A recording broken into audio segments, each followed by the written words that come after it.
Here I got some no-name brand TRS jacks from a store. All four of these are bought during the same time period, and these gold ones are the no-name brand ones. They've been starting to form some sort of rust, I think, on the jack surface. And if you see inside,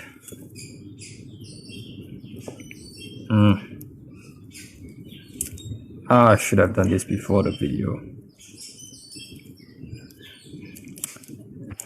That is not what you want to see, right? Both of these are the same. This is what I usually buy, but I was in a rush and had to go to the store and buy those gold ones. This is what you usually want to see. Shiny, bright, no formations of rust. Okay, so these are somewhat budget branded.